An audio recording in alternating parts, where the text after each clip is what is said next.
Disclaimer.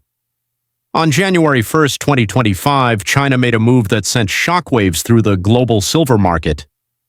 Without warning, Beijing placed silver under state-controlled export licensing. Translation, China told the world, "We decide who gets silver and who doesn't." Analysts immediately warned of shortages. Industrial manufacturers panicked, solar producers scrambled, and silver prices began climbing. But then, just 9 months later, China did something that shattered the entire narrative. In October 2025, China exported 660 metric tons of silver in a single month, the largest monthly export in recorded history, and not just anywhere, straight into London, the very market China was supposedly cutting off. This wasn't a gradual policy shift. This wasn't easing restrictions. This wasn't diplomacy. This was an emergency dump.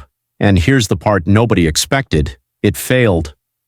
Despite flooding the market with 660 tons, silver didn't crash. It didn't even pause. Instead, by December, silver surged to $66.21 per ounce, the highest price in history. So the real question isn't what China did. The real question is why it didn't work. Let's rewind to January 2025 and expose what China actually announced. China's Ministry of Commerce declared that all silver exports would now require state approval, the exact framework used for rare earth metals, a system where Beijing can shut off supply instantly. The message was clear. China was prioritizing domestic survival, and for good reason. China produces over 80% of the world's solar panels. Each panel requires roughly 20 grams of silver paste. In 2025, China installed record solar capacity, consuming silver at a pace the market had never seen. Analysts assumed China was hoarding. They were wrong.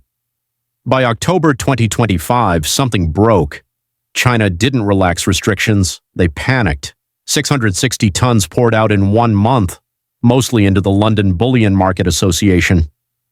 To understand how extreme this was, China's 5-year monthly export average, 310 tons, October 2025 exports, 660 tons, more than double. This wasn't strategy. This was damage control. But damage control from what? The answer is buried in Shanghai's inventory data, and it's terrifying. While China was exporting record silver, its domestic stockpiles were collapsing. Shanghai Futures Exchange inventories. January 2021, 3,912 tons. December 2025, 780 tons. That's a 75% wipeout. China wasn't restricting exports to build reserves. They were restricting exports because they were running out. And when London seized up, China had no choice but to raid what little remained. In October 2025, the London silver market entered a physical squeeze. Inventories were so tight that buyers paid massive premiums just to secure delivery. According to analysts, demand from industry and fabrication exploded at the same time exports surged. London was screaming for metal, and the premiums were impossible to ignore. Shanghai silver was already trading 15% above Western prices earlier in the year. But when London offered even more, the arbitrage became irresistible, or more accurately, necessary to prevent collapse. China became the supplier of last resort. They exported 660 tons not to crash prices, but to stop the global pricing mechanism from breaking entirely. Here's the detail most analysts missed. This was not a strategic release. It was emergency intervention, because even after injecting roughly 21 million ounces, prices kept climbing. November 26, 2025, silver breaks 52. December 18, 2025, silver hits 66 plo. Let that sink in. China dumped 37 billion worth of silver, and prices went higher. That tells you everything. This isn't a cycle. It's a death spiral. Here's how it works. 1. China imports aggressively. 2. Solar and industrial demand devours supply. 3. Shanghai inventories collapse. 4. London faces physical squeeze. 5. China exports emergency stockpiles. 6. Prices rise anyway because the structural deficit never disappears.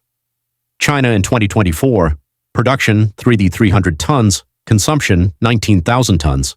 That's a 15,700 ton annual deficit. Globally, 2024.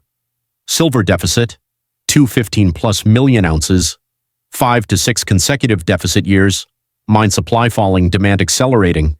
You cannot mine your way out of this. While China dumped silver in October, India was buying like never before. September-October 2025, India imported 2,600 plus tons of silver sources. UK, Hong Kong, Switzerland, UAE. A massive portion routed through Hong Kong, a traditional channel for Chinese silver. Meaning, China, London, India. This wasn't charity, it was desperation. Shanghai visible stockpile, are 780 tons. China monthly consumption, 83 tons. Visible supply, less than 2 weeks.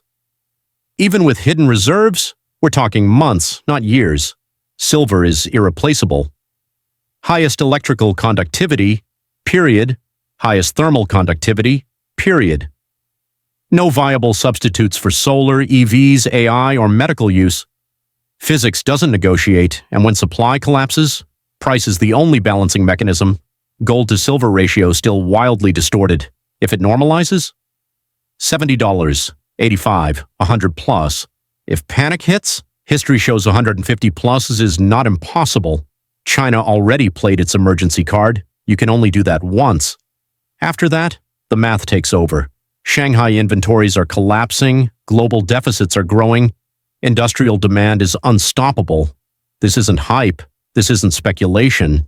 This is geology colliding with technology. The only remaining question is, will you understand it before the crowd does, or after?